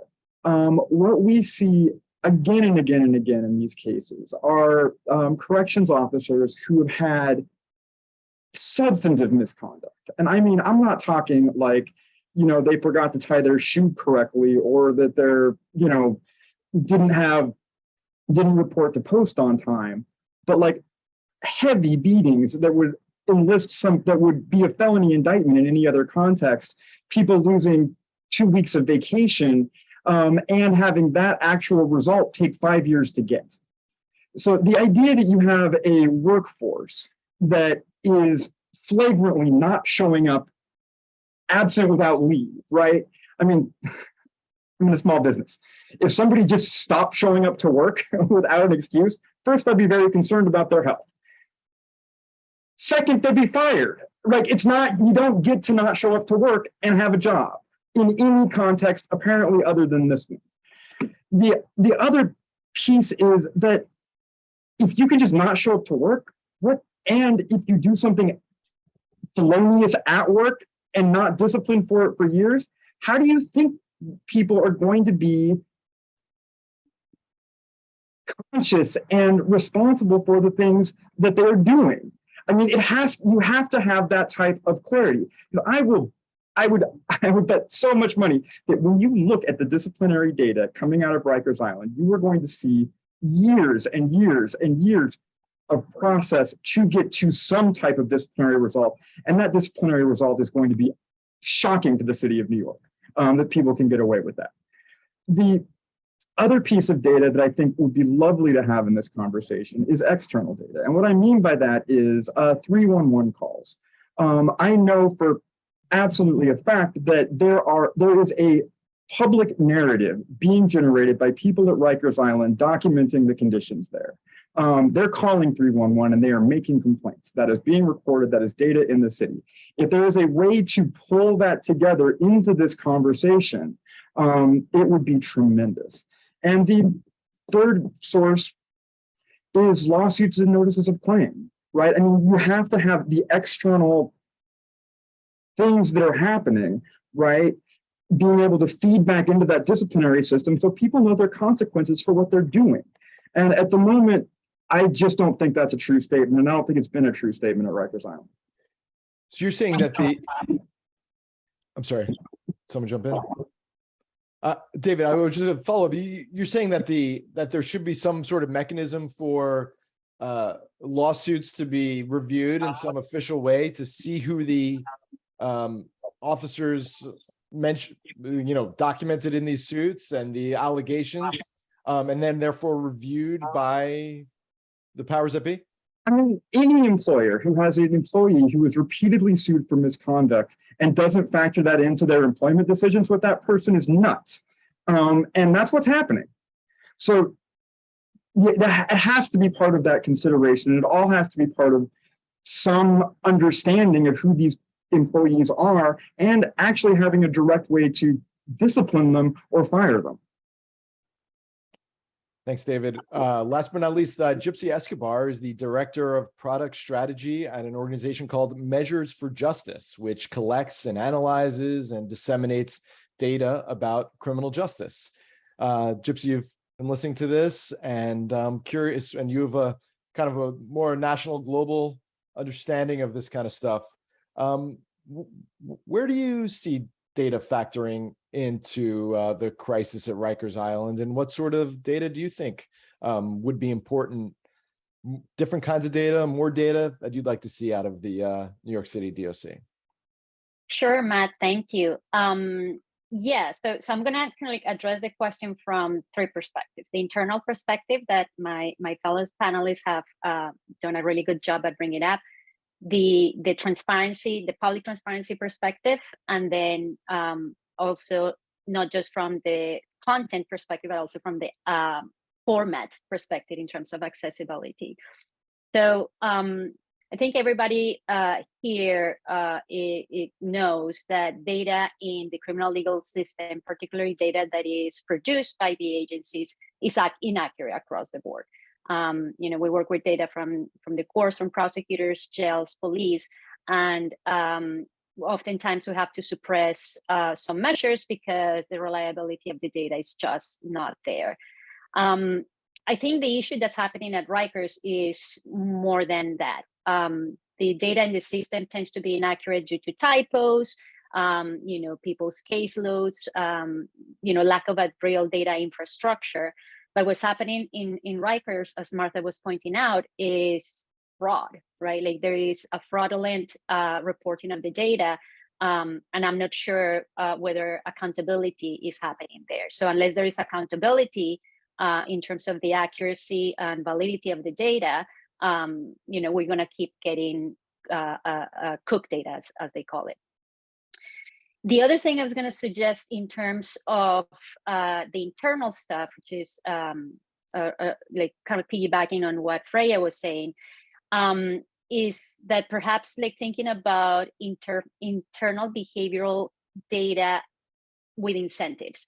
So there is another organization called Recidivist that many of you probably are familiar with, and they have worked with probation departments to identify who are the probation officers who have the highest rates of technical violations, and then work with those officers to disincentivize the technical violation, if you will, churning machine and finding alternatives. So that, like, listening to Freya, it occurred to me that something like that could potentially be used in Rikers as well, where it's internal, it's not necessarily for the public, but there is accountability and oversight. And like Freya was saying, unit by unit, but also, individual correctional officer and supervisor can be tracked in terms of use of force and other things, and incentives worked out into that as well. Now, in terms of the public aspect, and as you're saying, Matt, looking at it from a national perspective, I did a little bit of comparison between the data that's coming out of Rikers through all the agencies that you mentioned earlier today, with the data that is coming out from other large jails in the country. And some of the glaring gaps I'm seeing. So first of all, yes, better data, which kind of like was like in terms of like the fraudulent reporting of data. Second, more data as well. So I didn't see much or anything on, for instance, the pretrial or post-conviction status of the people who are incarcerated. I didn't see anything on racial disparities and disproportionalities. I think that information is important, especially if as there is research on this, there is interracial violence in jails. No data on bond amounts, so we don't know what are kind of like the bond amounts that the people are incarcerated for. A little bit of data on mental health issues coming out of the Comptroller's dashboard and the Board of Correction reports, but not much information on treatment and outcomes. Harris County, which is Houston, actually puts out some information. It's just a yes/no kind of like mental health indicator. And they report whopping 79% of their inmate population has some kind of mental health issue, but they're also report on treatment. So like at the very least, in terms of psychotropic medication, they report what percentage of the population are looking into are receiving that kind of treatment. There is some information on the use of force, but not information on complaints and resolution. For instance, if you look at the Los Angeles Sheriff's website and their reports, they do have more kind of like disaggregated information on the violence regarding the specific type of violence. They have information on grievances, not necessarily the resolution, but at least they're recording the grievances. And they also have an interesting metric, which we'll have to see how it's actually calculated. They also have an interesting metric about the prevented use of force. And, like going back to the personnel issues, more data, I think, is needed to be collected around the wellness of correctional officers. All of the panelists in this panel have mentioned the obscene amount of sick time that they take, and David was saying, like they would be fired if they were in a different field. So we need to know what is causing this large amount of people taking sick time and what is being done to address that. And I don't think that is data that is available. And lastly, in terms of the public data, there is also no data on the progress towards closing.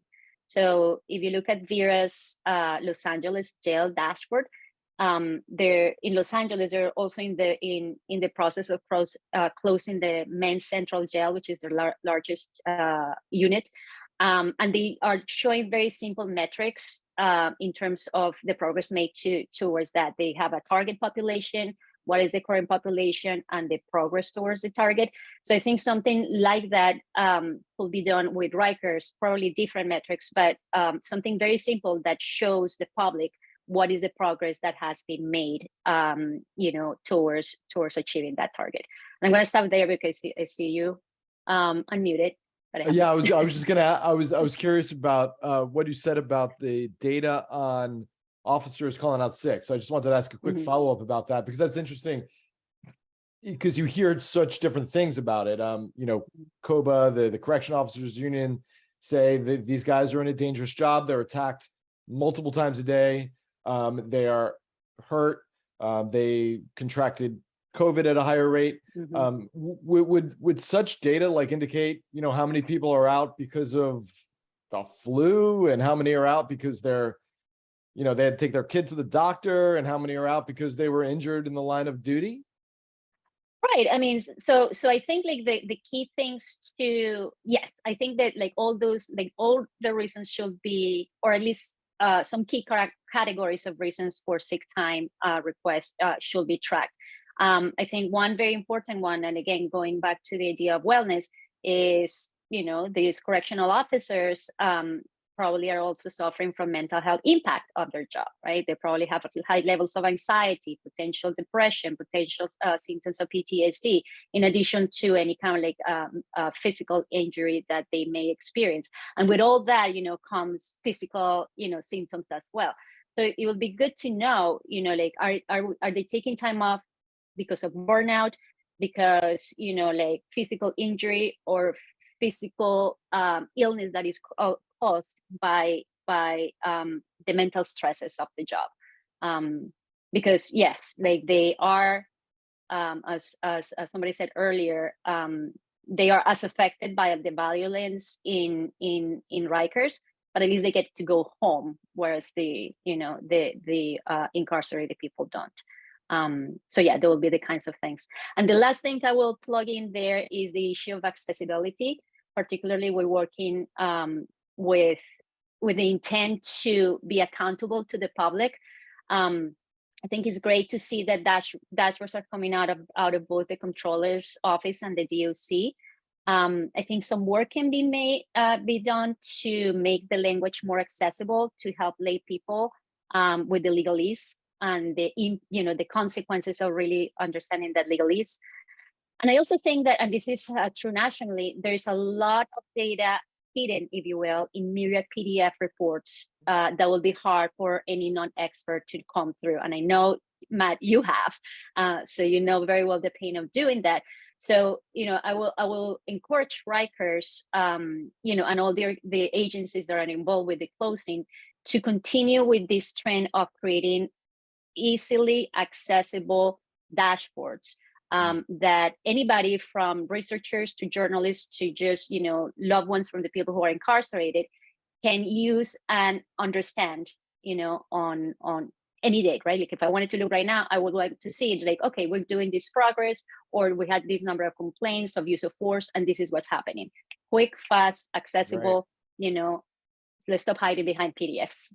It's interesting you say that. The mayor released his annual management report a couple of weeks ago on a Friday afternoon, and there were charts in there, but some of the most like damning, shocking information was just like buried in the narrative, like statistics showing a 99% increase in slashes and stabbings, I think it was, and it was not in the chart, and I missed it at first because you're looking at the chart. So I echo that. Martha, it's not data alone that can solve some of these problems. Can you draw a line between the problems at the jails, the way better, more accurate data collection can be conducted, and then how it can positively affect incarcerated people? How can the data be used for positive change? That's a great question. I think there's a couple of things I want to say about that. So my bias is generally, yes, data can always be helpful, but I think there's sort of three contingencies or disclaimers I'd make on that. So one, I think we have to be careful of data with a limited focus. So for instance, when we have an action plan that is focused on reducing violence at RNDC or at one jail, what we will inadvertently see is that all of that violence will shift to somewhere else. And so again, the way that we're tracking data will change the operations, let's say in one jail, and then it gets worse in another jail. So that's one thing we have to be careful of. I think we have to be careful of, again, the department's data that is very obfuscating and very confusing. So DOC regularly, for better or worse, is tracking the number of searches that they conduct every year. Regularly, they say 200,000, 300,000 plus searches that they conduct. But if you look at the number of searches and then you look at the weapons that are recovered, basically it's 1 to 2% of those searches that are resulting in a recovery of a weapon. So is that success? Are these searches being conducted properly? Are these searches being conducted at all? What does that data mean, and how should the department be using that to make things better? And then I think the last point that we have to be careful of is data with no context. And so if we're looking at, and we are, the monitor, the public, the media, we are looking at trends in fights, and we're looking at trends in alarms. But if we do not have staff in the units, the fights are going to go down. The alarms are going to go down because there's no staff there to report a fight. There's no staff there to call an alarm. You know, similarly, if we have lockdowns, if people are locked in, fights are going to go down, alarms will go down. So, you know, just looking at the data on fights and alarms without context about what else is happening is not helpful. Sorry, I know you wanted what would be helpful. I just have to add on just one point about going back to some of the issues on staffing that have been raised, that it relates to, you know, these issues of data. So I think, you know, let's remember that this is a department that got $15 million extra dollars in, I think it was the fiscal year 22, simply to do a better job of monitoring their sick and AWOL staff. That's probably 5 times the budget of the Board of Correction. They got just $15 extra million to do a better job checking up on their staff that are calling out. And then I think, you know, we can look back also, right? So we have a problem, and to be fair, there are staffing shortages in jails and prisons across the country. Many of those places have called in the National Guard to beef up staffing. We have not done that here. But, you know, we also have a very unique problem around patterns of consistent AWOL, sick wall behavior, sick people calling out sick, you know, for long periods of time. And I think we can look back, right? And so, for instance, maybe we could have predicted this kind of problem. If we look back at the Department of Investigation's report in 2016, when they looked at the hiring practices of the department, they found that 30% of the people the department hired that year should not have been hired. They basically were in violation of the department's own policies about how to vet out the right or the wrong staff. So 30% of the people hired just should not have been hired, is what the Department of Investigation told us. So in that kind of situation, you know, that could be one of the factors leading us to where we are today. One, I'm sure there's lots more also, but.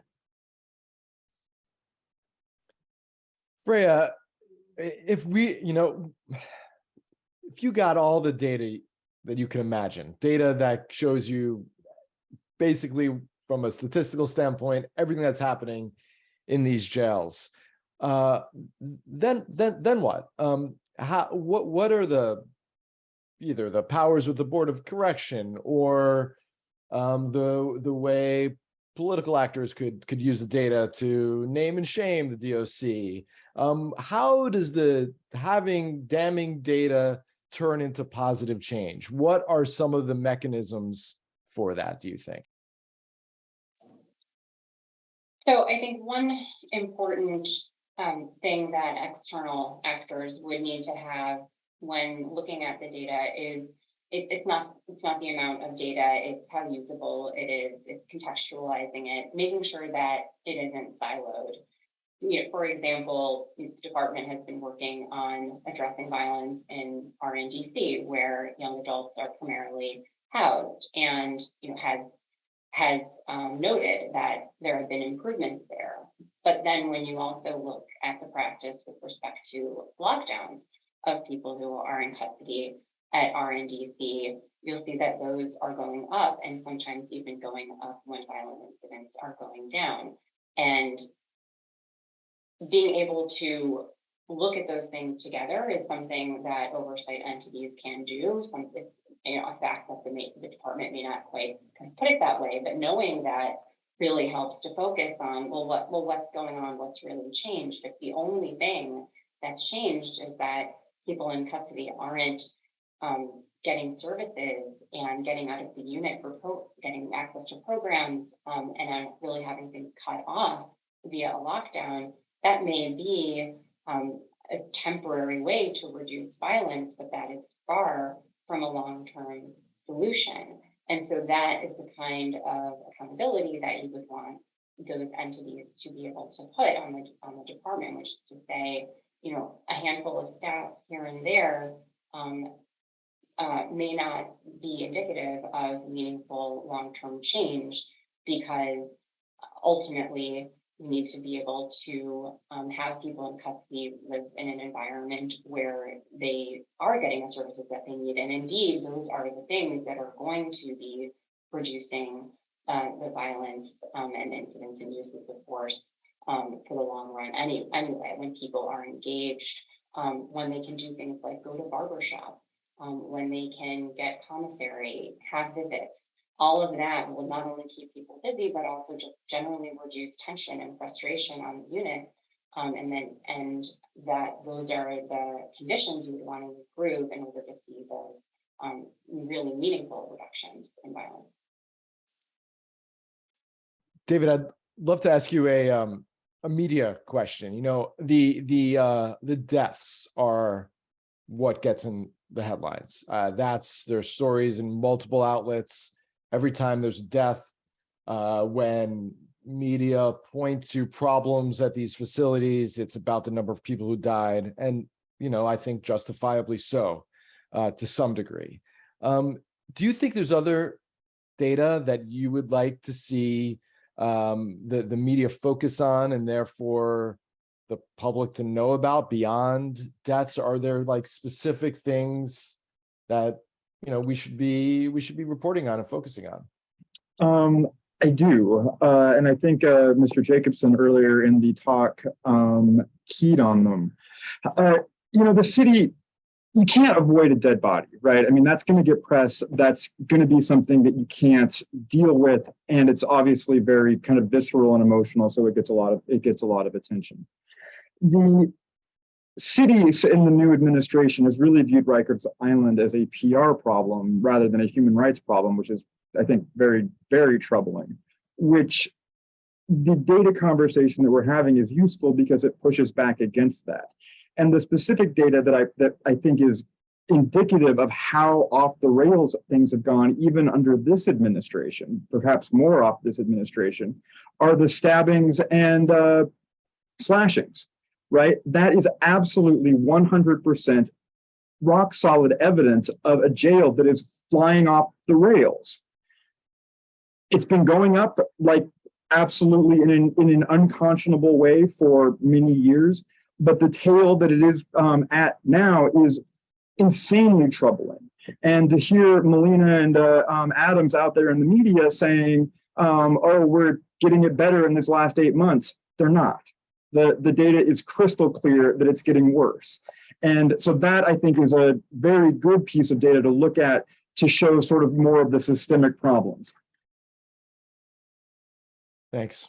Gypsy, looks like we have just a couple of minutes left. You know, David was just talking about the slashings and stabbings. You look at jail systems and criminal justice issues across the country.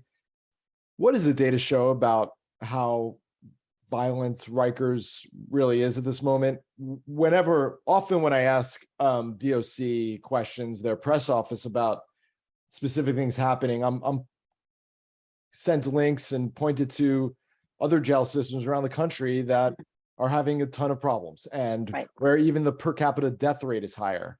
Do you have a sense of how Rikers compares when it comes to what the data shows?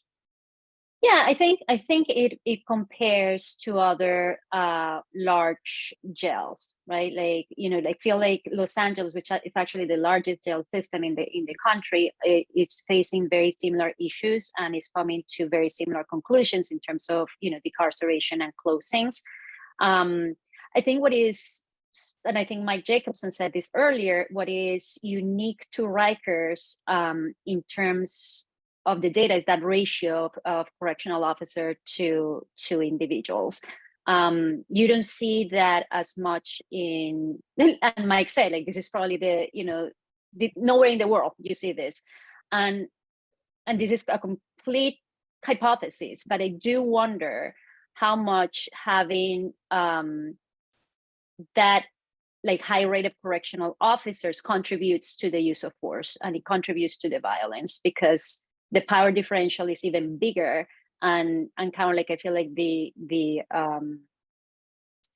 incentive to control using force becomes larger if you have more correctional officers. Now, that is a complete hypothesis. Interesting. Any researcher out there want to take it on. But I do think that is something important to explore as a potential contributor to the violence. That's interesting. I want to wrap it up and kick it back to Liz Glazer, but does anybody have anything they have a burning desire to share just before we leave you all? I have a quick thing, and it's an encouragement and a plea to everybody, all the agencies involved in data in Rikers, is involve the community, involve the public from the beginning, not involvement at the very end when you have decided what is it that you're going to show and what are the important metrics, because when that happens, this is going to lead to a misalignment between what your transparency goals are and the public's expectations. So involve the community as early as you can, and gauge what they want to see out of your agency. Thank you, Gypsy. Can I add one thing, Matt? Yeah, sure, Martha. I just want to reiterate the importance of what the court and the monitor are asking of the department in terms of data. It's a point that Freya raised earlier, but really, in my experience, what the monitor and what the court are asking for in terms of data will drive entirely what the department is tracking and what they are doing. And so it's very important that the key outcomes that are used to measure the action plan are contextualized, that they reflect basic conditions, that they refer to the minimum standards, that they include the perspectives of people in custody, they include reference to complaints from people in custody, and that some of that data is independently verified. And please, let's include visuals. If everything is okay with conditions, what's the problem? Thank you all. Thank you all very much, Martha, Freya, David, Gypsy. It's going to be an interesting next 4 or 5 weeks when it comes to what's happening with the DOC and the city and Rikers. So I know we'll all be watching, and I am going to kick it back to Liz Glazer, founder of Vital City, who helped convene this forum. Great, thanks. Great, thank you, Matt. And thanks to both our moderators and to our just fantastic panelists. Such a rich and nuanced and helpful discussion, and to all our participants and our sponsoring organizations. I just wanted to say briefly, all the data that you saw today will be up on the Vital City website, and I think the link to that has been put in the chat. And shortly thereafter, we'll have actually a tape of the proceeding as well. So we hope that this has been helpful to everyone, particularly to the court and the city, and for all of us, so that we can find a solution now to the multiple crises that Rikers is experiencing. So thanks to everybody for participating, and be well.